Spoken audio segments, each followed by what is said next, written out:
छत्तीसगढ़ में गाय सिर्फ आस्था का प्रतीक नहीं बल्कि खेतों और घरों की धड़कन कही जाती है। 2018 में कांग्रेस पार्टी की सरकार ने गरबा को अपना बड़ा मुद्दा बनाया था। भाजपा के लिए तो गौवंश वर्षों से एक बड़ा मुद्दा रहा है, लेकिन आज यही गायें भूख से बिलख रही हैं, गौशालाओं में तड़प तड़प कर जान दे रही हैं, सड़कों पर लावारिस बैठी हुई हैं और हजारों की संख्या में रहस्यमय तरीके से गायब हो रही हैं। कभी ग्रामीण अर्थव्यवस्था का सहारा रही ये गायें अब राजनीतिक आरोप प्रत्यारोप के बीच फंस गई हैं।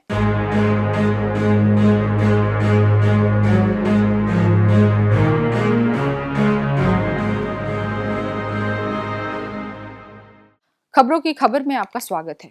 कोंडागांव में जिला कांग्रेस कमेटी ने एक प्रेस वार्ता आयोजित की, जिसमें पूर्व कैबिनेट मंत्री मोहन मरकाम ने भाजपा सरकार पर गंभीर आरोप लगाए। उन्होंने दावा किया कि पिछले 1.25 साल में राज्य से 5 लाख से अधिक गौवंश गायब हो गए हैं और सरकार गौवंश की तस्करी को बढ़ावा दे रही है। मरकाम ने कहा कि भाजपा सरकार के कार्यकाल में गायों की तस्करी शुरू हो गई है, गाय दूसरे राज्य में भेजे जा रहे हैं। उन्होंने आरोप लगाया कि गौठान योजना बंद होने के कारण आवारा घूम रहे गौवंश एक समस्या बन गए, जिसके बाद सरकार ने अघोषित रूप से गौवंश की तस्करी को बढ़ावा देना शुरू कर दिया। उन्होंने 2 वर्ष में 850 से अधिक गाय सड़कों पर कुचल कर मरी गई।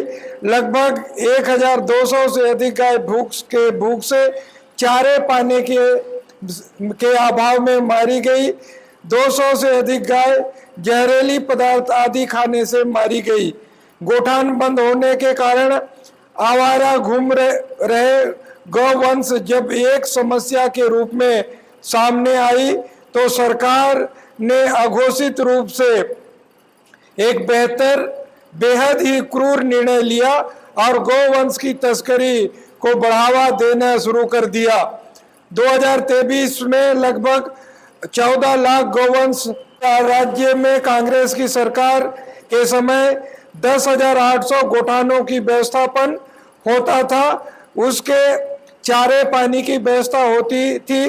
गायों के मौत के मामले में कांग्रेस ने अभी तक 6 कमेटियां बनाई है। उनकी रिपोर्ट और हमने जो अपने कार्यकर्ताओं के माध्यम से गांव वालों से चर्चा कर जानकारी एकत्रित की, वह बहुत ही चौंकाने वाली है। ये दुखद है। 2 साल में गांवों में और शहरों में पशुओं की संख्या 40% तक घट गई है। अर्थात राज्य से पिछले 2 सालों में लगभग 5 लाख से अधिक गौवंश गायब हो गए हैं। दुर्घटना से मरने वाली, भूख से मरने वाली कुल गायों की संख्या तो लगभग 2000 से 2500 तक है। फिर से लगभग 5 लाख गाय कहाँ गई? सीधा मतलब है कि उनकी तस्करी कर यूपी महाराष्ट्र के स्लॉटर हाउस पहुंचा दी गई। अगर आप गौवंशों की आप रक्षा करना चाहते हैं, आप सचमुच में आप गौ माता की पूजा करना चाहते हैं, रक्षा करना चाहते हैं, उनकी व्यवस्था करिए ना। आपने तो घोषणा की कि आप अभयारण्य बनाएंगे, तो उसमें कहाँ है?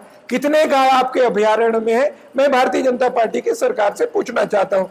मरकाम का ये दावा कि 850 से अधिक गाय वाहनों की चपेट में आकर मारी गई, 1200 भूख प्यास से तड़प कर मरी और लगभग 200 ने जहरीला पदार्थ खाकर दम तोड़ा, ये स्थिति ग्रामीण जीवन के लिए गंभीर खतरे को दर्शाती है। कांग्रेस नेता ने 2023 में लगभग 14 लाख गौवंश का 10,800 गौठानों में व्यवस्थापन होने का दावा किया। इसका सीधा अर्थ ये है कि योजनाओं के चलते बड़ी संख्या में मवेशियों को सुरक्षित आश्रय मिला था, लेकिन जैसे ही योजनाएं बंद हुई, पूरा ढांचा चरमराकर बिखर गया।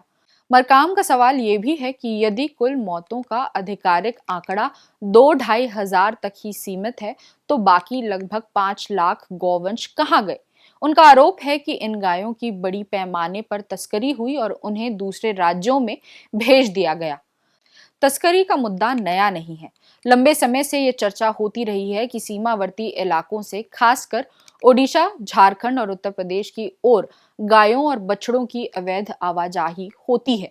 कई बार पुलिस ने ट्रकों को पकड़ा है जिनमें बड़ी संख्या में गौवंश भरकर ले जाए जा रहे थे।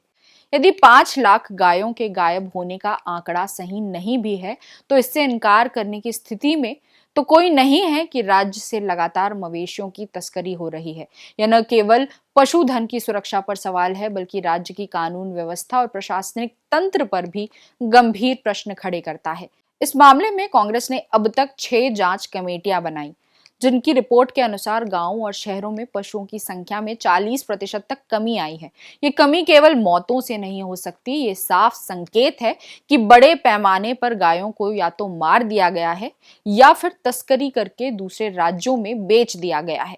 मरकाम का आरोप है कि सरकार इस पर आंख मूंदे बैठी है और अप्रत्यक्ष रूप से इस अवैध कारोबार को संरक्षण दे रही है। तथ्य ये भी है कि गौशालाओं की हालत काफी दयनीय है।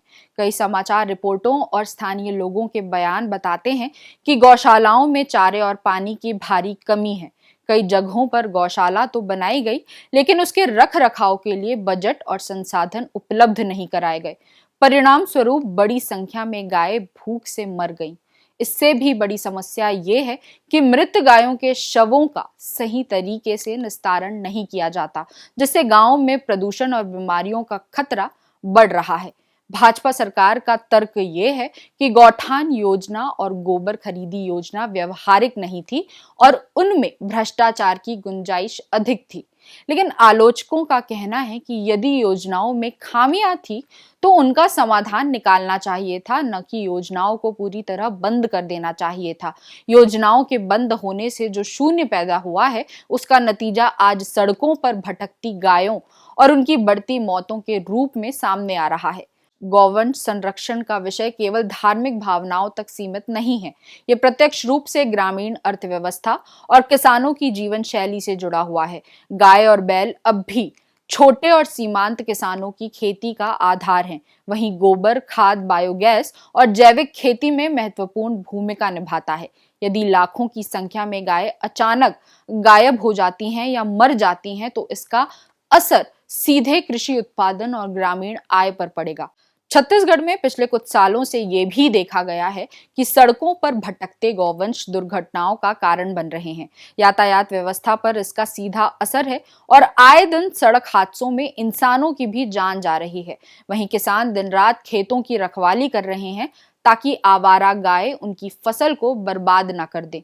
इससे ग्रामीण जीवन का संतुलन बिगड़ गया है। राजनीतिक बहस से इतर देखें तो ये पूरा मुद्दा एक प्रशासनिक असफलता की ओर संकेत करता है। योजनाओं का ठप हो जाना, गौशालाओं की बदहाली, पशु तस्करी की सक्रियता और ग्रामीण इलाकों में पशुधन की लगातार घटती संख्या ये दर्शाती है कि सरकार के पास इस समस्या के समाधान का कोई ठोस खाका नहीं है। वास्तविकता यह है कि छत्तीसगढ़ में गाय केवल धार्मिक प्रतीक या राजनीतिक मुद्दा भर नहीं है, वे ग्रामीण अर्थव्यवस्था, खेती किसानी और समाज की धड़कन का हिस्सा हैं। लेकिन भूख, हादसे और तस्करी की खबरें लगातार उनकी जिंदगी को सवालों में खड़ा कर रही हैं। कांग्रेस के आरोप और भाजपा की सफाई, दोनों के बीच फंसा असली सच यही है कि गायें मर रही हैं, गाय गायब हो रही है और गायों की सुरक्षा का पूरा ढांचा चरमरा चुका है।